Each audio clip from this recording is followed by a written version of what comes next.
તો વડોદરામાં વિશ્વામિત્રી નદીએ શહેરમાં ભયાનક વિનાશ વેર્યો છે। વિવિધ ગેરેજમાંથી તારાજીના દ્રશ્યો સામે આવ્યા છે। રિપેરિંગ માટે આવેલી કાર, મોટા વાહનો પાણીમાં ગરકાવ થઈ ગયા।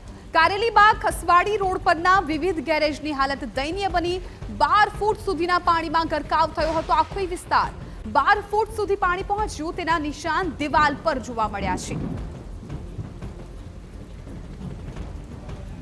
વિશ્વામિત્રી નદીના પાણી આમ તો સમગ્ર શહેરની અંદર પ્રસરી ચૂક્યા છે, પરંતુ વિશ્વામિત્રી નદીનો પટો સૌથી વધુ શહેરમાંથી જ્યાં પસાર થાય છે તે સયાજીગંજ અને કારેલીબાગની આસપાસના વિસ્તારોમાં સૌથી વધુ તબાહી થઈ છે।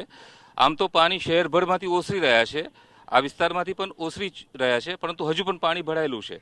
કારેલીબાગ ખાસવાડી સ્મશાન ગૃહ તરફનો આ માર્ગ છે અને અહીંયા મુખ્યત્વે ગેરેજના વ્યવસાય સાથે સંકળાયેલા જે લોકો છે તે અહીંયા ધંધો કરતા હોય છે।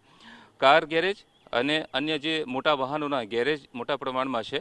ગઈકાલ સુધી અહીંયા પાણી કમરસમાં અને કેડસમાં હતા, પરંતુ હવે પાણી ઓસરી રહ્યા છે।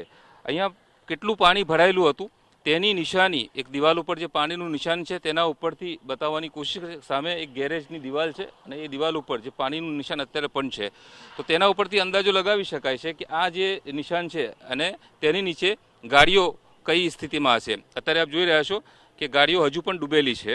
આ જ રીતની સ્થિતિ ગઈકાલે હતી। સંખ્યાબંધ મોટા વાહનો અહીંયાથી જે મૂકેલા હતા તે પાણીમાં ડૂબી ચૂક્યા હતા અને લોકોને હજુ પણ આ પાણી ભરાયેલું છે તેમાંથી પસાર થવું મુશ્કેલ બન્યું છે।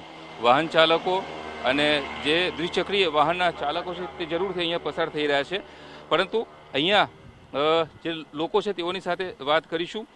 ગઈકાલે શું પરિસ્થિતિ હતી, કેટલા વાહનો ડૂબેલા હતા? ગઈકાલે અહીંયા બહુ ભયંકર પરિસ્થિતિ હતી। લગભગ 12 ફૂટ રોડ લેવલ થી 12 ફૂટ પાણી હતું અહીંયા। બહુ જ તો લગભગ 30 વર્ષ જૂનું રેકોર્ડ તોડી નાખ્યું। સૌથી વધારે આ સિઝનમાં વરસાદનું પાણી આવેલું છે। 12 ગેરેજોને કયા પ્રકારનું નુકસાન થયું હશે? આ તો લગભગ ઓલમોસ્ટ અમે ગાડીઓ તો બધા કસ્ટમરની હટાવી લીધેલી, પણ અમુક જે નહીં હટાવી શક્યા એમની ગાડીનું નુકસાન થયેલું લાગે છે મને, પણ એ પણ અમને હજુ કાલે ખબર પડશે કેટલું નુકસાન થયેલું છે। દર વખતે આવી જ પરિસ્થિતિ હોય છે? ના, દર વખતે નહીં। 2019માં આવ્યું હતું, 2005માં, ને આ વખતે રેકોર્ડ કરી નાખ્યું। આ જે દિવાલ છે એ જો એનો નિશાન, ત્યાં તક પાણી જાય। આ વખતે બધા જ ગેરેજ ડૂબી ગયા હતા। બહુ નુકસાન થયું। ગેરેજમાં પાણી ઉતાર્યા પછી ખબર પડે, કારણ કે નુકસાન તો વધારે છે। કસ્ટમરોની ગાડીઓ બી અમે અમાડી, પણ તો બી ત્યાં તક બી પાણી પહોંચી ગયું હતું। પાણી સંપૂર્ણપણે ઓસરી જશે અને ત્યારબાદ ગેરેજ માલિકો આ ગેરેજનો હવાલો સંભાળશે, ત્યાર પછી જ નુકસાનીનો અંદાજ સામે આવી શકશે, કારણ કે જે કાર માલિકો છે તે આવશે અને ત્યાર પછી ગાડીઓમાં કયા પ્રકારનું નુકસાન છે, કેટલું નુકસાન છે તેનો એક અંદાજો લગાવવામાં આવશે। જોકે આ પાણીને કારણે સમગ્ર શહેરની અંદર ભારે ખાનાખરાબી સર્જાય છે।